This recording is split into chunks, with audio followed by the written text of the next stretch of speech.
Здравствуйте. Сейчас эфир нашего телеканала продолжит брифинг оперативного штаба по борьбе с коронавирусом. Узнаем о текущей эпидобстановке, а также принимаемых мерах в регионе на сегодняшний день.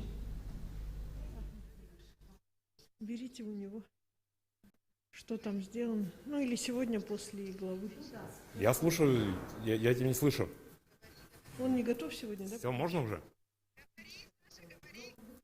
Ольга Валерьевна, о текущей ситуации в республике. Добрый день, уважаемые жители Республики Саха-Якутия. Текущая санитарно-эпидемиологическая ситуация в республике остается напряженной и находится под вниманием органов государственной власти, органов местного самоуправления республики.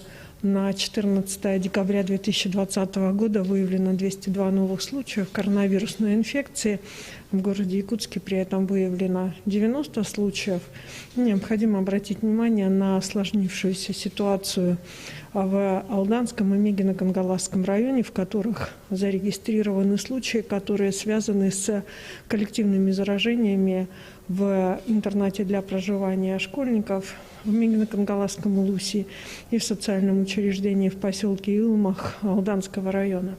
Также необходимо обратить внимание, что высокое количество случаев относительно жителей остается в Мирнинском районе, в Нирингринском районе.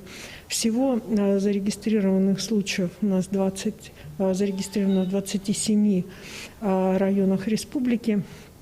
И, соответственно, органы здравоохранения и Роспотребнадзора работают как над выявлением контактных лиц, их изолированием в пределах семей, либо в действующих обсерваторах, так и, соответственно, органы здравоохранения работают над тем, чтобы осуществлять лечение.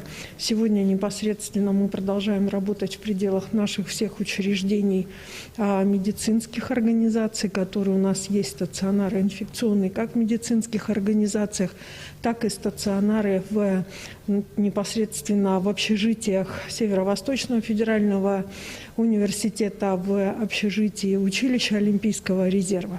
На настоящий момент оперативных планов по закрытию тех или иных непосредственно стационаров у нас нет.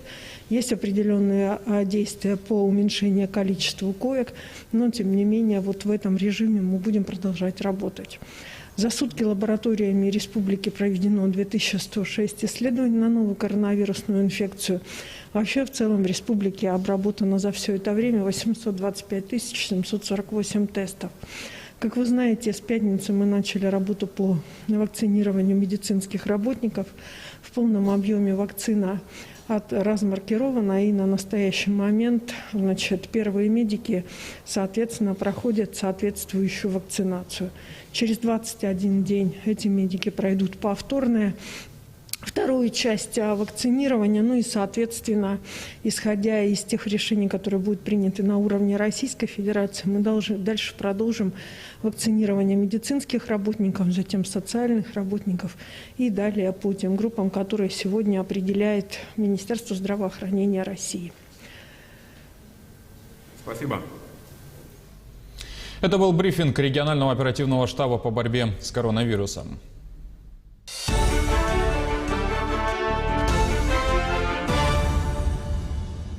Далее эфир продолжим выпуском новостей и коротко о главных темах. Капитальный ремонт проспекта Ленина в Якутске начнется со следующего года и завершится в 2023, что изменится в облике центральной улицы города. Третий муниципальный чемпионат WorldSkills Junior завершился в Алекминском районе. Что интересно,